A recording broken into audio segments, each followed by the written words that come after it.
Summer is here, and mosquitoes and Democrat candidates are swarming Iowa. Residents of the Hawkeye State say they're keeping the pesky bloodsuckers at bay with poisonous aerosol repellents, but mostly just slapping at the mosquitoes.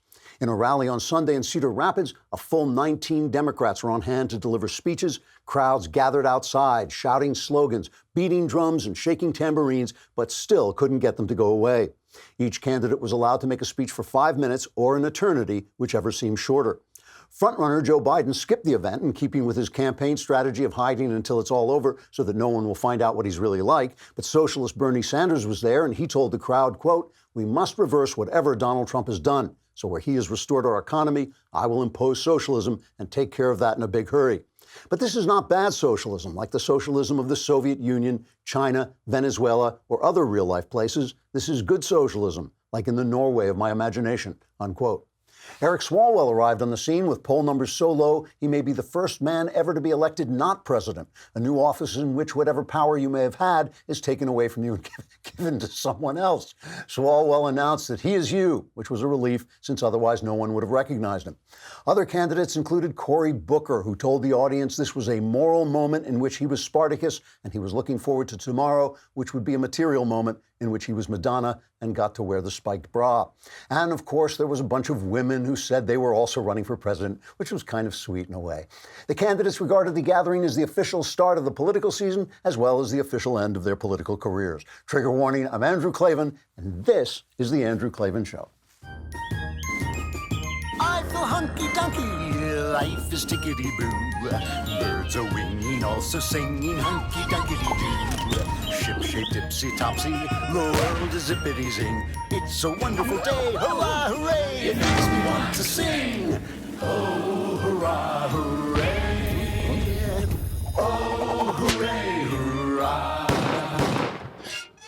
The New York Times, a former newspaper, launched a full-on attack on conservative voices on YouTube over the weekend, essentially giving cover to YouTube's plan to deplatform anything they deem hateful, i.e. anyone who believes in the Constitution and the right of individuals to run their own lives, think their own thoughts, and speak without restraint in a free society, no matter what the New York Times, a former newspaper, thinks is acceptable. The New York Times, which used to be a newspaper, is now a sophomoric mouthpiece for social justice leftism, which is the opposite of social, the opposite of justice, not to mention the opposite of freedom. It's a racist philosophy that divides Americans according to their genetic makeup, their sex, their delusions about what sex they are, and any other way it can find to set us against one another so that we never unite against them, which is to say corporate America and the power of the state. Standing against that dangerous and anti-American strain of thought is a hodgepodge of conservative voices that range from the thoughtful guys like our own Ben Shapiro and Jordan Peterson to evil lunatics like Richard Spencer and just plain lunatics with ugly mugs and also ugly mugs like Steven Crowder. Some of these conservatives I think are terrific, some I don't like, some I despise, and of course I have a restraining order out against Crowder, not to mention his mug. But all of them should be allowed to speak. Of course they should. They're part of the dialogue that is helping us bring freedom into a new century. On the other hand, if we are going to start censoring haters, we should start with the people who support baby killing and federal spying on opposition candidates, like the New York Times, a former newspaper. But no, actually, I want them to keep talking too, and we will be talking all about it. But first, let us talk about Rock Auto. You know, there's so many kinds of cars, so many models, it's impossible to stock all the parts you need in a traditional chain storefront. People go into those chains. You know why they go into them? They want the person behind the counter to tell them what part they need. They want to say, I think I need this part. And the person behind the counter who doesn't know anything about it will nod and say, yeah, good idea. Because, you know, there's just too many parts to know. But if you know what you want, you have computers with access to rockauto.com at home and in your pocket. Rockauto.com is a family business serving auto part customers online for 20 years. Go to rockauto.com to shop for auto and body parts from hundreds of manufacturers. They have everything from engine control modules, which I don't even know what that is, brake parts, tail lamps, anything you need, you can get at rockauto.com. They're always got reliably low prices, and it's the same for professionals or do-it-yourselfers. Why spend up to twice as much for the same parts? They've got an amazing selection and low prices. Go to rockauto.com right now and see all the parts available for your car or truck. write Klavan in there. How did you hear about us? So they know we sent you. So I know what you say. You say, well, I'd be happy to do that. But how do you spell Klavan? People. It's Klavan. So the name of this piece in the New York Times is The Making of a YouTube Radical. It's by Kevin Roose. And it had this montage, what do you call it, collage of faces of people who were supposed to be these horrible right-wingers. So it had the horrible right-winger Ben Shapiro, and we know he is quite horrible, just an absolute threat to us all. Milton Friedman was one of them. Bill Whittle, my old pal Bill Whittle was there. Stephen Molyneux, and Milo and all these people. So just a kind of just all splashed together. There's Crowder down at the bottom. So they just splashed together, no matter who they were. Later on YouTube, on Twitter, the author, Kevin Roose, put out a thing saying, well, they weren't supposed to represent all right-wingers. These were just some of the people that this guy had watched while he had become radicalized. So it was just the kind of to show you how you could sink from somebody lovable and delightful like, gee, I can't think of anybody there. But you could sink into the evil of actually listening to Milton Friedman. So, but that's not the point, because the point is, the whole point of the article was to give cover to YouTube for their efforts to deplatform people, which is also covered to Twitter, Facebook, to silence conservative voices before the upcoming election. I just want to say, by the way, that my face did not appear anywhere on this. And I mean, are you telling me that Bill Whittle is more hateful than I am?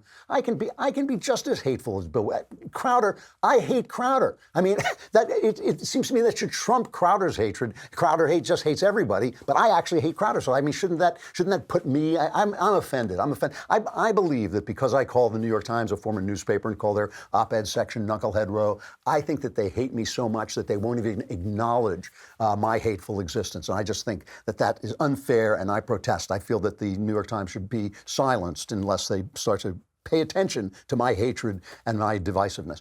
Anyway, the point, I don't know. It just bugs me that I can't be hateful enough to make the New York Times. The point of the piece is obviously that these people have to be silenced, and YouTube has to do stuff not to encourage people to listen to them and go from one to another. And let's just be clear about this. The New York Times does not support free speech. It does not support the First Amendment. The New York Times is now a woke, sophomoric hate paper. I mean, today, sometimes they don't even have headlines anymore. It's just like Trump, grrr, that's what it'll say, like GRRR. They just have become this crazed left-wing voice of silence. If you don't believe me, take a look at Citizens United. You remember Citizens United case? I think it was decided in 2010 by the Supreme Court. Our pal David Bossie, he made a film against Hillary Clinton, put it on TV, and they took it off TV in accordance with McCain-Feingold because they said this was a campaign contribution. So you can't put an anti-Hillary documentary on TV when the election is coming up because it's a campaign contribution that should be controlled by McCain-Feingold. It went to the Supreme Court. In the arguments of the Supreme Court, Alito asked the government lawyer who was defending McCain-Feingold, he said, look, couldn't you apply this to a book? And the lawyer said, well, yeah, you could censor a book because it would be, if it was anti-Hillary, because that would be a campaign contribution. And he said, well, could it be applied to a 1,000-page book that had a sentence attacking Hillary Clinton? And ultimately, the lawyer had to admit, yes, it could. I mean, this is censorship. All these campaign finance things, we don't need campaign finance laws. They are all censorship laws. Almost every one of them is certainly McCain-Feingold. So they gutted McCain-Feingold and said, no, you can't do this. This is ridiculous. Oh my gosh, this was Hillary Clinton. She never forgot that the Supreme Court of these United States could allow an anti-Hillary Clinton video to be aired was too much for her, and she went and campaigned about it. One of the reasons I would never have voted for her was I thought she was anti-First Amendment. So was the New York Times. The New York Times hated this. Their idea, they are a corporation, right? The Times Corporation, they are a corporation. And the idea here was evil corporations should not be allowed to speak because David Bossie had a little company that made this film and that was his corporation. But, of course, the New York Times wanted an exception for journalist corporations. Now, you'd have to be an idiot not to have the next question occur to you. Who decides what a journalist corporation is? We can guess. We know exactly who's going to decide. Will the Daily Wire be a journalist corporation? No. New York Times? Oh, absolutely. It's all about silencing conservative voices because they have lost the argument, because they know whenever we argue, we win the argument. Whenever they debate us, if they can't show you a picture of a crying baby, if they can't scream that you're a racist, if they can't call you hateful, if they can't call you homophobic or Islamophobic, if they actually have to argue the point at hand, they lose. And that is why they want to shut us down. So the New York Times is on a campaign. They hate the First Amendment. They hate free speech. They do not want this stuff at all. So now they put out this YouTube radical. Caleb Cain was a college dropout looking for direction. He turned to YouTube. Soon he was pulled into a far-right universe, watching thousands of videos filled with conspiracy theories, misogyny, and racism. So... And later at the end, there's a happy ending. He goes back and he becomes a left-wing idiot. He becomes a left-wing guy watching left-wing YouTube videos, basically. But, you know, he says the common thread in many of these stories in YouTube and its recommendation logarithm is the software that determines which video appear on users' homepage. So this is what he's attacking. He's attacking the idea that if you watch me, you might get Ben. If you get Ben, you might get Jordan Peterson. If you get Jordan Peterson, you'll get somebody else that you might like. And this has been very effective in spreading the conservative message. What they're so upset about is he became a Trump supporter. And this is, of course, what they're talking about. They're talking about 2020. How can they stop these voices from getting out there so Trump doesn't win re-election? But here is the key paragraph. I'll read it to you in just a minute. First, let us talk about NetSuite. Here's the thing. You would not know this from looking at me. You would just think I'm some kind of crazy lunatic, but I'm a business. I am a personal business. I'm a writer. I work here as an independent contractor. The Daily Wire is essentially my client. I run my own business. And if you don't know your numbers, you don't know what your business is doing. And the problem is there's so many business systems that, there's one for accounting, another for sales, another for inventory. You just don't know what's going on. That's why you have NetSuite by Oracle. It's the business management software that handles every aspect of your business in an easy-to-use cloud platform. It gives you the visibility and control you need to grow. With NetSuite, you save time, money, and unneeded headaches by managing sales, finance, accounting, orders, and HR instantly right from your desktop or phone. NetSuite is the world's #1 cloud business system. Right now, NetSuite is offering you valuable insights and a free guide, 7 key strategies to grow your profits at netsuite.com/Klavan. That's netsuite.com/Klavan to download your free guide, 7 key strategies to grow your profits, netsuite.com/Klavan. The first strategy is finding out how to spell Klavan. There are no E's in Klavan. I just make it look easy. It's Klavan. What happened to poor Mr. Cain when he was listening to these horrible, Ben Shapiro, Steven Crowder, these hateful, seething, right-wing, evil demagogues? Listen to what it says. This is an entire big article in the New York Times Sunday, I think it was. Mr. Cain never bought into the far right's most extreme views, like Holocaust denial or the need for a white ethno-state. Still, far-right ideology bled into his daily life. Get ready for this. This is so shocking, even you will reel in horror. He began referring to himself as a tradcon, a traditional conservative committed to old-fashioned gender norms. He dated an evangelical Christian woman for the sweet love of mercy, and he fought with his liberal friends. That's it. That is what happened to this guy from watching videos. He dated an evangelical Christian woman, believed in traditional gender norms, and fought with his liberal friends. And Zelda Waite, a friend of Mr. Cain's from high school, said, it was kind of sad. It was just like, wow, what happened? How did you get this way? These small-minded creeps at the New York Times, they cannot stand that anyone should disagree, because the thing that drives them crazy about Crowder and the thing that drives them crazy about Trump is they're not operating in their worldview. They don't mind if you operate in their worldview but disagree, but you say, well, you're wrong about this, you're wrong about. But the thing about Crowder is he doesn't buy into any of it. Crowder's a loon. He's a comedian. I've often thought that Crowder should have to deliver his show in a straitjacket. I think he would agree. Here's Glenn Greenwald. Glenn Greenwald, left-wing, gay writer, writes for The Guardian. But he is also appalled at this assault on free speech. He was on Tucker's show. Here's Greenwald talking about Crowder and the issue. I personally find Steven Crowder to be just a contemptuous cretin as a commentator. I do think he's an infantile bully and bigot, which are not words I easily invoke. He didn't just criticize Carlos Maza. He mocked him for being gay and for being Latino, used a lisp and things to ridicule him, sent a lot of harassment his way. But that's the point, Tucker, is that censorship advocates want our brains to only go to that most primitive first level of, do we hate this person, and are we therefore glad that they're being censored, without thinking about the framework being endorsed or the consequences that ensue from it. I don't want to live in a world where our discourse is policed and determined by benevolent overlords who run Silicon Valley companies, who are always going to cater to the most powerful faction. That's what happened here. YouTube caved in, not in defense of the marginalized person, but in defense of the powerful one. Now, I think we can all agree that Crowder is a contemptuous cretin. I think even Crowder I think he actually has a business card that says, Steven Crowder, contemptuous cretin. But I mean, it's so obvious that this is true. And it's so obvious that the New York Times and all these people are in support of these powerful corporations. Facebook isn't like a puppy dog. Facebook is this huge thing. YouTube, huge. Google, same company, huge.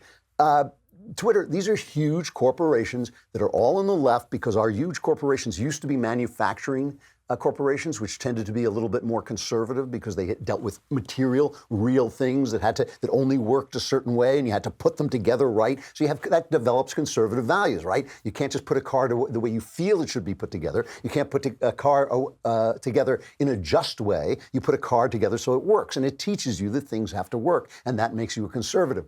But these are places that are just about ideas, and they have come up on the left. They have this notion that if you can control the narrative, you control reality, and therefore they have become incredibly left-wing. They come all from the elite universities, and they want to tell you what to say and what jokes to make. I mean, Crowder is like every comedian I've ever met. My father was a comedian. I've known a lot of comedians. Every single one of them should be put in a padded room. They are all crazy, okay? And Crowder is no exception. He's a nutcase, but he is hilarious. And when he gets going, can be as funny as anybody around.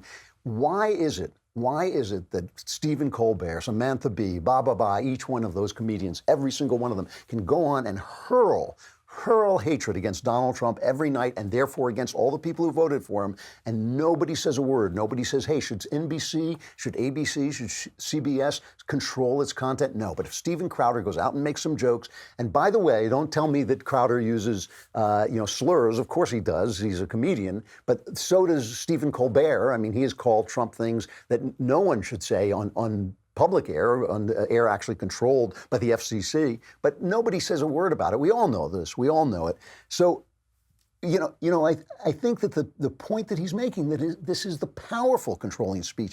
It's always the powerful who control speech. There's only free speech and speech controlled by the powerful. And if you think that means that the powerful, these wonderful people are going to stand up for the marginalized. No, of course they're not. They're only going to use the marginalized to divide us. Bill Maher, God bless Bill Maher, because he is like the last voice on the left. I disagree with almost every word out of his mouth, but he's the last voice on the left who will say a politically incorrect thing and will defend free speech and will have people on his show who disagree with him and let them speak.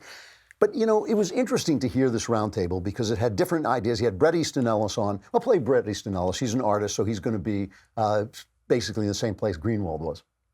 Bret, do you have any thoughts on YouTube announcing that it will take down videos with extremist views? Well, I don't know. I mean, once you start opening that door, and this is what I've always said about the censorious media machine, is that then what's next? It becomes this thing where you cancel one person out, and then who's next? And it becomes just this endless maze that you fall into. So I was not particularly, I was kind of shocked by it and upset by it. And I also know a lot of my friends on both sides of the aisle were as well. I don't think it's anything that's going to move the needle forward or protect people or do anything of the sort that it thinks it's trying to do. Okay, that's the artist talking, and I think the voice of common sense, really. It's like, if we're going to have free speech, it should be free. Here's Clint Watts, who is a security analyst for MSNBC, so I assume he's on the left. But he has a legitimate point that he makes here. The signal, though, that they get from the government is if there's a terrorist attack and we tie it back to any of these things or any other extremists, what are we going to do? We're going to regulate you. We're going to shut you down. So their response then is what? They try and move more towards censorship. Once they move towards censorship, other people say, oh, you can't censor that content. I can tell you, just having worked counterterrorism for a very long time, what brought people together was the internet, and social media has really accelerated extremism across the board. Whether it's Al-Qaeda and ISIS or white nationalist terrorism we have now, they network online, they congregate online, they operationally plan online. So there has to be a balance in there. I do think the government needs to come up with some sort of middle solution where they work with the tech companies instead of scolding them both directions, depending on what it is. I see. There's some common sense in this because criminals can get together online just like they can get together in their social clubs and plan crimes. But I'm sorry, you can't say Steve Crowder is doing that. He's not planning anything. He's just speaking. And if some lunatic goes off and hurts somebody because they saw something on the Crowder show that set them off, look, it's no different from the guy who shot up the ballpark because he heard something from Bernie Sanders. Crazy people do crazy things. Crazy people hear crazy things, no matter what you're saying. But the point that, we should be able to police internet spaces in case people are planning crimes and luring people into things that are really dangerous. Obviously, that's one thing. What he's saying is they're all these platforms are afraid that they'll be blamed for something, but the blame only goes one way. I mean, it only becomes an issue when it's a right-winger. No one has ever said, let's shut down Bernie Sanders. Let's keep Bernie Sanders off the internet because some guy with a rifle, Bernie bro, went off and shot at people. Nobody has said that. It's only one way. It's all against this speech. Here's the insidious guy, Charles Blow, who really is the guy, I always say he's the best named commentator because everything he does blows. But this is really insidious what he says here. This is still on the Bill Maher show. There was a point when the press thought it was very much in danger of having government regulation, and they stepped in. The big media companies stepped in and said, we're going to do this ourselves. We're going to make sure that we have some standards. The big tech companies could do the same thing. I'm not saying that we shouldn't have federal regulation. But I'm saying the idea that they think that we are supposed to be pitting them, that we're so helpless, we can't do it on our own. Yes, you can do something. And I think that you can do something with morals and values and that says that this is our value system as companies. And that is a first step and before the government gets involved. Though, that... See, that's so insidious because Blow doesn't know who he is. He does not know that he's so dipped in left-wing ideology that what his idea of decency is left-wingism. His idea of moral is left-wing. And that's what a lot of these guys, including the New York Times, don't understand, that they are completely radicalized by being within a conformist structure. Noom is, I've been toying with this for a couple of days. Noom is a health app that goes on your phone, right? And you don't need to, it helps you manage your health and advises you on losing weight. You can have a goal specialist, a community of members who keep you motivated and accountable to get in shape. And it really is kind of fun. It's a habit-changing solution that helps users learn to develop a new relationship with food through personal courses. This is Noom. It's based in psychology. It teaches you why you do the things you do and arms you with the tools to break bad habits and replace them with better ones. Noom's not a diet. It's a healthy and easy to stick to way of life. No food is good or bad or off limits. It gives you a guide. You tell them what you want. You tell them how you're built. You tell them how old you are. You tell them what you're looking for, you tell them things like how you tend to slip, what kind of temptations pull you in. You don't have to change your life in all one day. Small steps make big progress. Sign up for a trial today at Noom, Noom, Nancy O.O. Mary, Noom.com/Klavan. What do you have to lose? Visit Noom.com/Klavan to start your trial today. That's Noom.com/Klavan, the last weight loss program you will need. And the first thing you'll need, of course, you'll need to know how to spell Klavan. Who knows? It's just make it up. No, it's Klavan. If you don't think the left is on a slippery slope, just listen to this. The California Democrats had their convention and they had resolutions. And here is one of their resolutions. Whereas protecting First Amendment rights is critical, but is also limited to exclude hate speech, using the concept that offending statements first should be viewed through the lens of the party experiencing the hate, and that Jews, Latinos and Latinas, African American, Asian Pacific Islander, Muslims, disabilities, and LGBTI communities can be targets of oppression and hate speech for a variety of reasons. In other words, anybody who complains can shut you down. And this is the thing. They really do believe this. And you know, you can watch when you are, the conformity on the left is so great. For instance, Joe Biden, he supported the Hyde Amendment. The Hyde Amendment prevents federal funding on abortions. Here he is in 2007. Are you still opposed to public funding for abortion? I still am opposed to public funding to abortion, and the reason I am is, again, it goes to the question of whether or not you are going to impose a view to support something that is not a guaranteed right, but an affirmative action to promote. See, the thing about this is, the Hyde Amendment is kind of ridiculous because they still support Planned Parenthood, and they say, well, we support the part of Planned Parenthood. Federal government still supports Planned Parenthood, and they say, but yes, but it's not the abortion part. But money is fungible. You can use it. You know, if you support one part, they take the money from that part and they use it for abortions, which is mostly what Planned Parenthood does. So the Hyde Amendment is kind of ridiculous, but it makes people feel better because those people who think abortion is a bad thing don't want their tax dollars going to it. It has to be renewed every year, so it's vulnerable to any Democrat majority. The fact that Biden supported this had to be taken down, so he was bullied into changing his mind. Here he is changing his mind.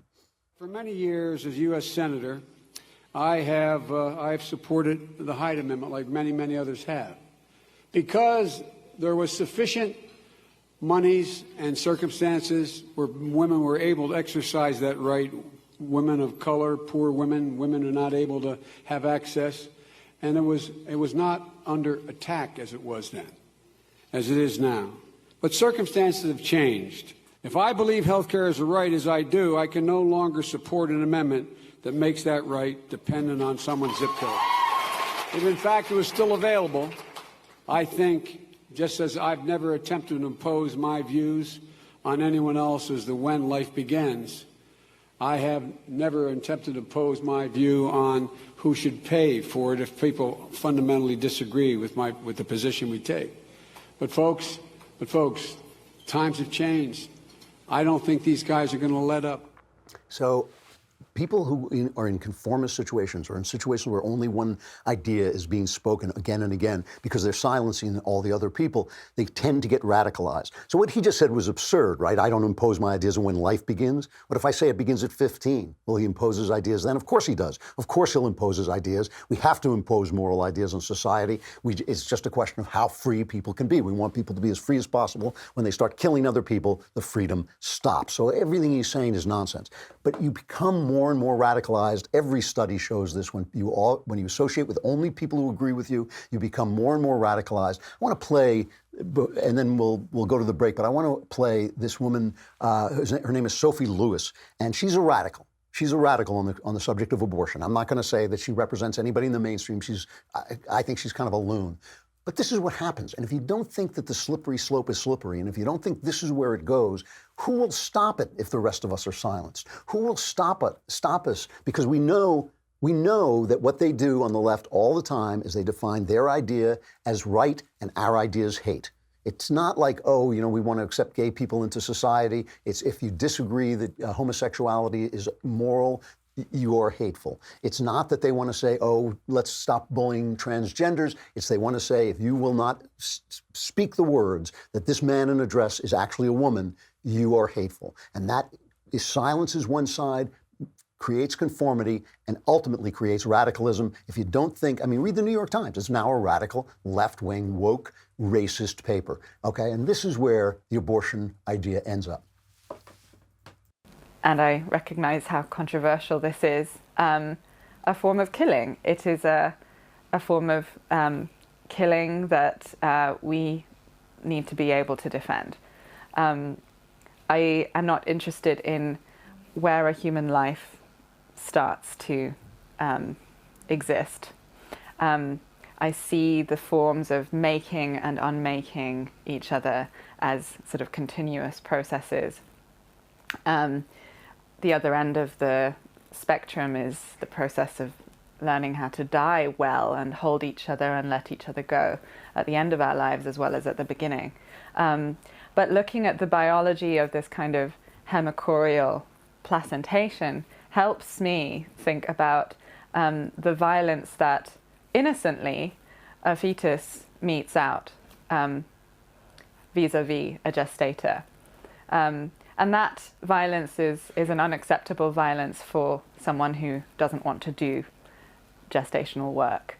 The violence that gestator meets out to essentially go on strike or exit that workplace is an acceptable violence. So the baby is committing violence against the mom, so the mom has to kill it to stop the violence. So yeah, a loon, but still, that kind of idea only becomes even possible when you're surrounded by people who all agree that abortion is just a thing. Frankly, at least she's being honest. She's saying, it's killing, yeah, we got to kill these babies. They're eating us alive. These babies are this attack of the babies, and they get inside you. It's, oh my God, it's horrible. You know, so that voice is never going to be silenced. Her voice is never going to be silenced. Nobody is going to say that when a woman comes on and says killing babies is acceptable because of the violence they do to the mother, nobody at the New York Times is going to say that's a problem. But if you date an evangelical woman, you've been radicalized by evil voices such as Milton Friedman. That's the world at the New York Times, folks. And they're coming after you. You don't think they're coming after you the First Amendment. You're just not paying attention. All right. We've got, if this wasn't hateful enough, we've got Michael Knowles coming up. We will descend into the very bowels of right-wing radicalism in a moment. First, I got to say goodbye to YouTube and Facebook. Come to dailywire.com and subscribe. It's only a lousy $10 a month, lousy $100 for the year. The hate is endless. All right, come on over.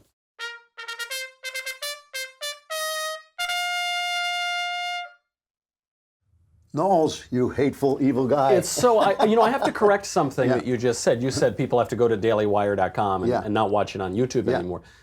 We're not on YouTube. There's no way that we're far too hateful. We're far too right-wing. I tried. To be I on couldn't YouTube. even get my damn picture in the New York Times. I mean, how hateful do you have to be? Well, because you're not a Nobel Prize winning economist from the 70s, so you can't. I could win the Nobel Prize for hate, though. Certainly if there were only a Nobel Prize. You're just not as right-wing as Dave Rubin, Phil DeFranco. I love Dave Rubin. Dave Rubin has got to be the poster boy for this stuff because he's the sweetest, like most liberal guy, you know. He is the nicest, most centrist, sort of hears all sides. But he's like, he sucks you in. I know. It's once you listen to him, next I'll be listening to you. Because he brainwashes you by presenting you two sides of an argument. So, that's right. That's how he gets you. You got to stop that. Yeah. I got to tell you, your thing that went out on Twitter, I don't know where, of you eating that cake. I was embarrassed to know you, but that was as funny. You know, it's just, I just really take all of my political cues from the preeminent philosopher of our time, Miley Cyrus. So I wanted it to be clear. I want to convince people that we should have lower taxes, and I figured the only way to do that is to get naked and lick a cake. It made a very essential argument. Speaking of getting naked and licking cakes, I sent you out in my evil, hateful way to cover the gay pride parade, which I could hear from my house, so it must have been a big one. I mean, I'll say it out loud. I'm Michael and I'm proud. You didn't just send me out to any old pride parade. Yeah, you this sent is me West out. Hollywood. This is West Hollywood. Yeah. And this parade is growing. Yeah. I don't just mean it's growing ideologically. Obviously, they're happening in more cities around the country. They're happening in more countries around the world. In the Philippines, now there was one. Really? Yes. But the West Hollywood one is literally growing inside. That's why you could hear it from your house. Yeah. They're blocking off way more streets now. This was all over San Vicente, all over Santa Monica Boulevard. This was going on all over, and actually in other places of LA too, but the main one obviously is in West Hollywood. And to be fair, West Hollywood is to gay people what like the jewelry district is to Hasidic Jews. West Hollywood is a gay neighborhood and one of the biggest gay neighborhoods in the entire country. So it's getting bigger physically. It's getting bigger commercially. Every corporation in America is getting in on this. I mean, for 1 month, every corporation has rainbow flags. I saw there's a sign by my apartment for a marijuana delivery service called Ease. And even that, it said, smoke proudly. Puff proudly. What does this have to do with gay? I don't know. There were two people at the West Hollywood Pride Parade. They were selling sushi. They said, eat sushi naked. One guy was all painted in rainbows. One woman was all painted in black. I don't know. I was hoping beige or something, but that's okay. So everyone's getting in on this. Every politician is getting in on the Pride Parade. So in LA, the LA County Sheriff's Office had a big rainbow sign. The LA City Attorney's Office had a rainbow sign. Chamber of Commerce, obviously. The churches too. I like the churches that have pride, because and this is nothing. It's not against gay people, by the way. It's not against gay people. It's just like it is one of the 7 deadly sins. Would you say it's the queen of all sin, to quote the church fathers and doctors of the church? Would you say I think it is. It's unnerving to have a church celebrate pride. I mean, that's not gays celebrate pride. Well, anyway, I think in the Bible it says pride goeth before a really good time and when everything's perfect, right? It's either that or destruction. I don't know. But let's. This is the thing. We're not. It's not actually about gays. I mean, I'm happy for gays to be accepted into society. I really am. Not only is it but not it's about not gays, really about gays. Yeah. It's not about sex. It's not even about sex anymore. First of all, most people at Pride in West Hollywood and elsewhere are straight. The majority of people who go to this now are straight. This is a major change from older years when it was a bunch of gay guys. Actually, it was sort of an ironic parade in the early days. It was them dressing up like leather daddies. It was like Halloween in San Francisco, where a guy once walked up to me, exposed himself, and said, "You're the father of my children," and I cracked up. Yeah, it used to be this kind of shocking thing. Yeah. And only the left could make transvestites boring. I don't know how they did that. How did they manage to take the humor out of being gay? I don't know. Because now it's not just mostly straight people. There are children and babies at the Pride Parade. And if Pride were primarily about sex, this would be a bigger scandal than it is. But it's actually not primarily about sex. Sex sells the parade. But what it's all about is leftist politics. This is what bugs me. Okay, let's see. So at the Pride Parade, there was more than sexual pride. There was disability pride flags, fat pride, all around the country. The logic here. Don't be proud of being fat. I know, this is not. Lisa shames me for being fat all the time. There's a changing logic that we're seeing, which is, it used to be, I was born this way. You would never choose to be born this way, but I was born this way, and you should not ostracize me or oppress me for that. Now the logic is a little different. There were people in West Hollywood who said, there was one quote, it was interviewed on the news, she said, "Should my family members choose to be LGBTQIA, all the letters, I would love them no matter what." And you hear that word choice. Yeah. It's changed into something that was natural and I was born this way, into something you can choose. You can choose your gender, you can choose your sexual preference, you can be one gender or one sexual orientation one day and change it on another day. Because sounds like so much fun. Sounds great. When would you have time to get any work done? I know. Yeah. Sometimes I choose to be single. It's not adultery. I choose to be single. And pride is a totalizing ideology. That's what. Do you know the theme? The motto of this year's Pride in West Hollywood was #Just Unite. Just unite. Don't worry about the conflicting ideologies. Don't worry that transgenderism and homosexuality cannot coherently coexist. Right. Homosexuality or feminism, really. Yeah. Feminism too. Homosexuality is when boys like boys and girls like girls. Transgenderism says there's no such thing as boys or girls. Right. Gender is mutable, changeable. It's this totalizing ideology, and it is a leftist one. So I sort of expected, I hoped, I didn't expect, that there would be some pro-Trump people at Pride. Donald Trump is the most pro-LGBT Republican nominee ever, certainly. Yeah. He is working to legalize homosexuality, decriminalize it all around the world. He waved the gay pride flag. Yep. They were united against Donald Trump. There can't be one. There could not be one. There was not one. Not one that I met. In fact, by the way, when there was the log cabin Republicans held a dinner at some local restaurant, and they complained about it. They threatened the restaurant, basically. This happens. I know a lot of the log cabin Republican guys. That's the gay Republican group. Right. There was another one called Go Proud, and always ostracized from the Pride community. It was actually not just anti-Trump. It was in D.C. It was anti-Jewish. At the D.C. Pride Parade, they refused entry to people. It always comes down to what is that? It's the Jews. I know, it's so strange. There was a rainbow flag with a Star of David. They weren't allowed to march. Then they got one that said, "Let our people march," and they wouldn't let them do it. This was the same issue with the Women's March. The Women's March didn't like Jews either, and had very anti-Semitic speakers. And you realize the Women's March isn't about women, and the gay pride parade is no longer about gays or even sex. Years ago I was on the Fox show, the one that was Gretchen Carlson. Yes. And it was a panel, and I made the mistake of having a thought out loud, because usually she's just bullet points at the thing. And I said, why is feminism leftist?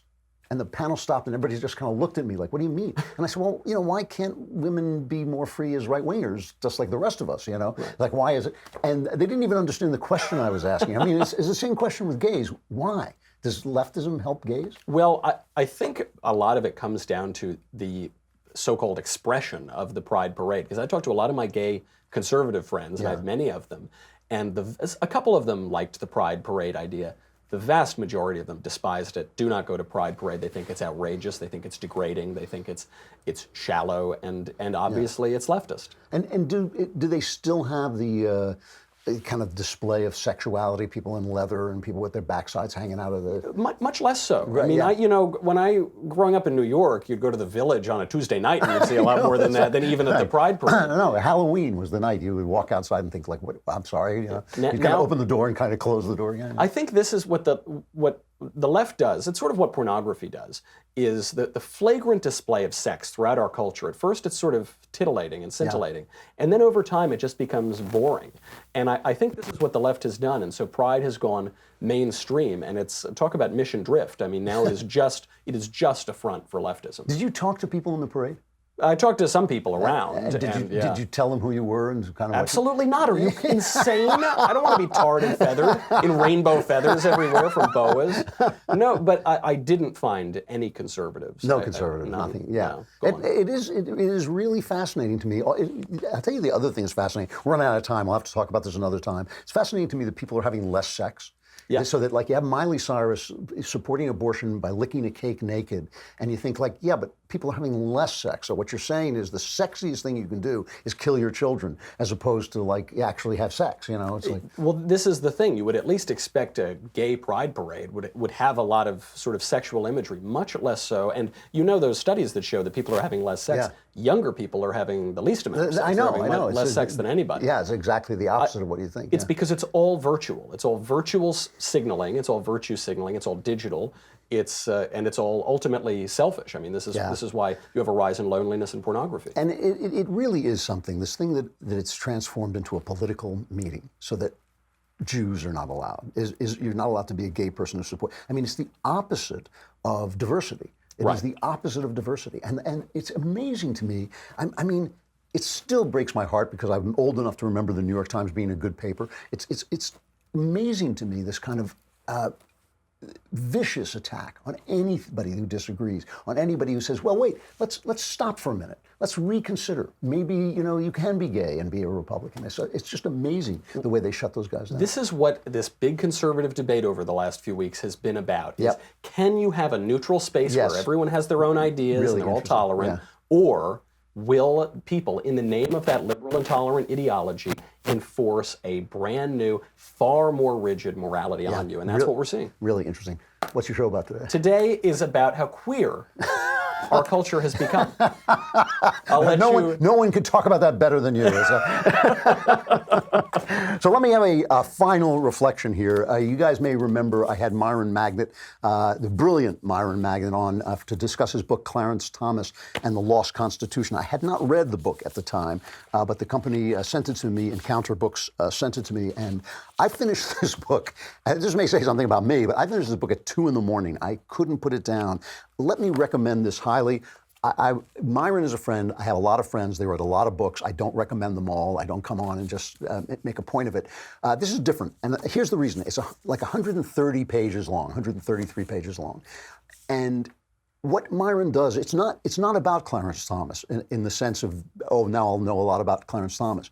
It is about how the Supreme Court has gutted our Constitution and how Thomas's writings point to a way to restore it to what it was meant to be. Not to restore it to, 18th century morality, but to restore this brilliant device that brilliant people invented for maintaining our freedom. It's a hopeful book, although it's also a depressing book. But when you finish these 130 pages, you'll have a very precise and concise idea of what went wrong, what the issues are, and how not to be distracted by the fight of the day, but to understand what we're trying to do as conservatives in restoring the Constitution as Jefferson and Madison and Adams wanted it to be. Clarence Thomas, the guy is already one of my intellectual heroes, but Myron, he says he wrote this book after writing a lot about about Barack Obama, and he needed to clear his mind and cleanse his mind of that victimology, of that identity politics, and go back to first things, the things that make this country what it is or what it was supposed to be. Clarence Thomas and the Lost Constitution by Myron Magnet, highly, highly recommended. Myron's a brilliant guy. He's just one of the smartest people I know. He got me started writing at City Journal and really helped me shape some of my ideas and shape the way I wrote. But this is just, it's a terrific book, Clarence Thomas and the Lost Constitution, and I recommend it. I got to stop there. I'll be doing Ben's show this afternoon. If you want to hear more of me, I will be back on the radio as Ben, and I'll try to talk faster in a slightly higher voice. I'm Andrew Klavan. This is The Andrew Klavan Show. I'll see you tomorrow.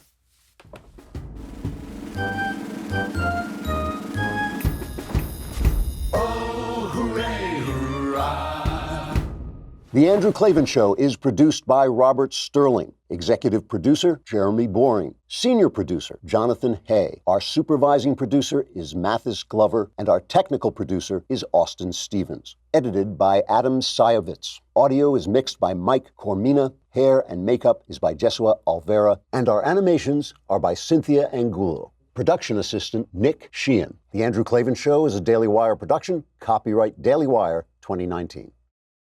Is queer a bad word? We will examine why queer is not like the N-word. Then, the New York Times radicalizes a whole generation of leftists, and President Trump wins big on his negotiations with Mexico. Check it all out at The Michael Knowles Show.